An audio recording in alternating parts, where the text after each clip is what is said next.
will not be involved with their exercise today. But aside from the police, even the normal checkpoints that you would see, they were not even on grounds there. The few ones that was there, they would just talk to the status quo in terms of checking vehicles. That is, if the vehicles would even come in, Well, aside from that one, it was relatively okay. But also talking about the level of security, we had about two bomb explosions that happened earlier today. Yes, we got a statement from the police earlier today that was saying that one happened at 3 a.m. and the other one happened at 3:30 a.m. The one for 3 a.m. happened at the APC Secretariat, while the other one for 3:30 was at the Obiakpo Local Government Council area. Both of them having similar approaches in terms of the Hilux van that they had these explosives in it. But the police are still very much on those investigations, and they have said that they are going to carry on forensics to ensuring that the culprits are nipped in the bud. But aside from that one, it has been relatively okay. Although I have to mention here that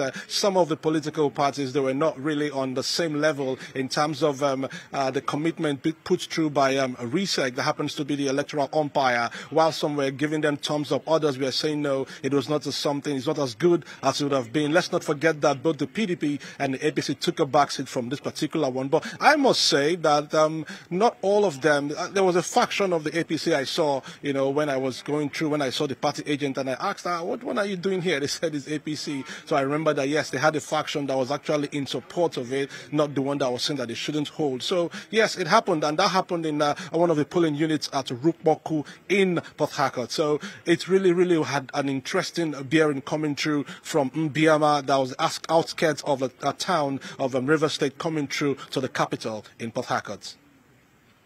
Quite an interesting report you've given us, but I quite want to understand, if at all the voter turnout was impressive, that's on one hand, and if at all there is a collation of these results ongoing as we speak, what are you hearing?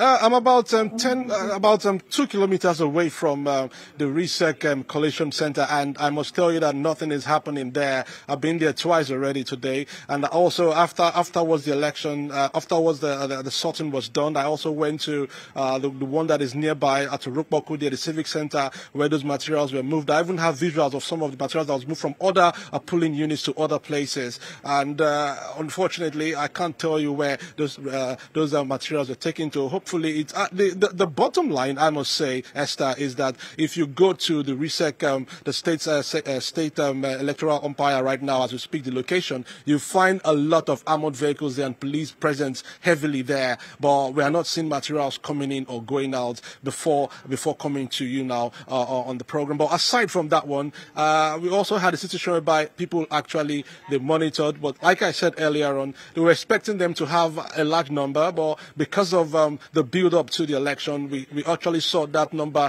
truncating to a level from all the polling units that was being visited. Although, if you want to compare the election that we had here in the States a while ago, you would want to say that that was a little bit better than the one. In terms of the number, numerically, people did not really turn out as much as it would have been before, and the answer is not far-fetched.